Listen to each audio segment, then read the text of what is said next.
sandaling ito nga po ay nakikita natin ang live na kuha sa mga taga-suporta ni Senador Bong Revilla. Taas ang kamao dyan sa may Cavite, sa mismong kanilang tahanan kung saan nga naroroon na kasalukuyan ng senador.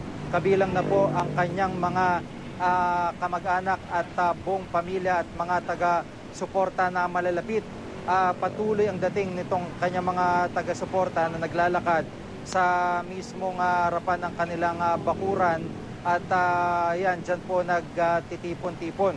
Maging yung mga miyembro ng media ay dyan din lamang po pinapwesto kasama ng mga taga-suportang yan. At sa ngayon nga ay patuloy pa rin na inaantabayanan ang mismong payag ng senador kasi kanina po napabalita na magkakaroon ng press conference maya-maya lamang, pero hanggang sa mga sandaling ito ay hindi pa po natutuloy. Pero sa halip ay tuloy-tuloy naman ang pagdating ng kanyang mga taga-suporta na naririyan. Pakinggan po natin kung ano po yung naniniwala parangal ang pangalan ng mga Revilla, hindi po ba? Kaya nga mga kaibigan, ipaalam natin sa mga tuta ng Malacanang na hindi tayo papayag na usigin ang mga Revilla dahil sa kanilang pansariling interes. Dahil natatakot sila na maging presidente si Senador Ramon Bong Revilla Jr. Isa sa payag itong kanyang taga-suporta na may daladalang megaphone na itutuloy nilang laban at hindi sila papayag na usigin basta-basta si Senador Bong Revilla dahil sa quote-unquote pansariling interest ng kanyang mga kalaban. At sa mga sandaling ito ay ito nga po, mas dumami yung mga tao dyan sa harapan mismo ng gate ng mga Revilla dyan sa Cavite. At na-imagine natin kung gano'ng trapiko, kung gano'ng kabigat daloy ng trapiko ang dinudulot po nitong pagtitipon ng mga taga-suporta ng Senador Bong Revilla sa lugar na yan na sa normal na araw o rush hour po ay napaka-traffic na. Wala pa po tayo nakikita na kahit isang Revilla na lumalabas mula doon sa bakuran, mula po dito sa kuha na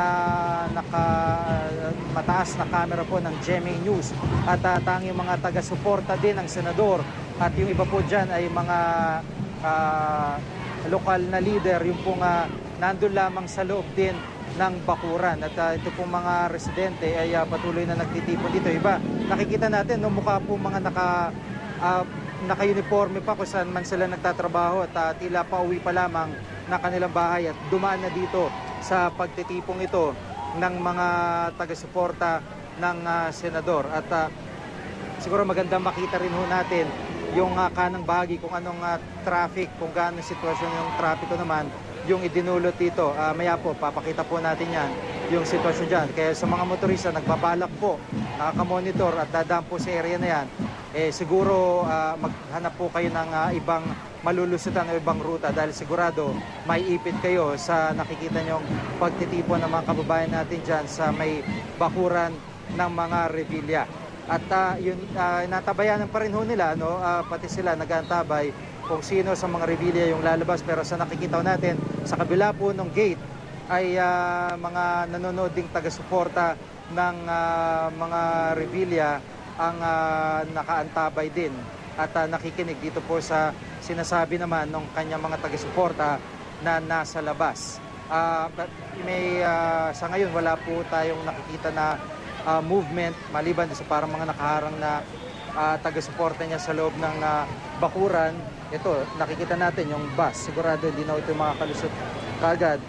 Medyo umatras siya para makahanap ng paraan para makaalis dyan sa mabigat na daloy ng trapiko na dyan sa lugar na yan. At sa ngayon nga po ay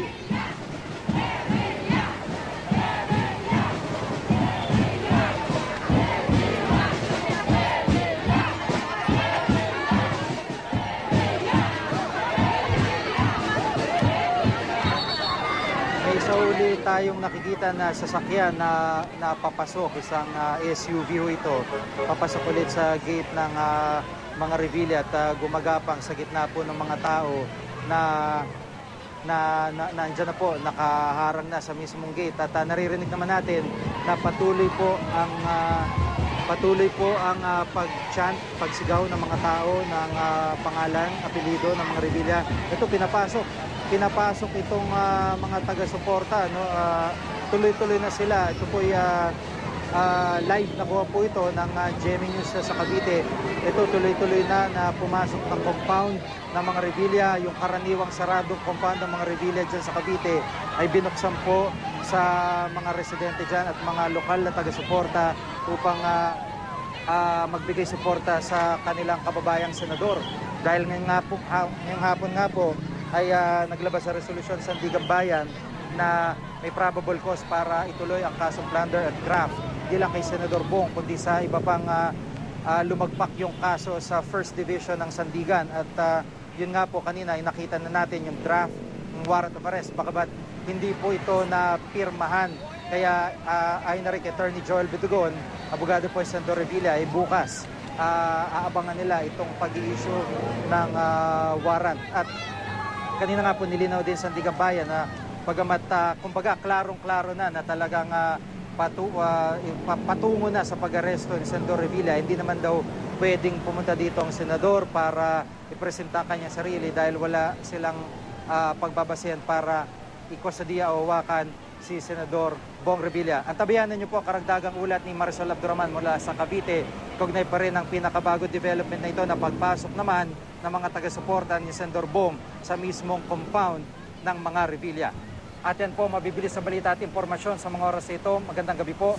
Ako po si Giga Manica, ditong News TV Quick Response Team. Sumusugot kahit saan sa ngalan ng katotohanan.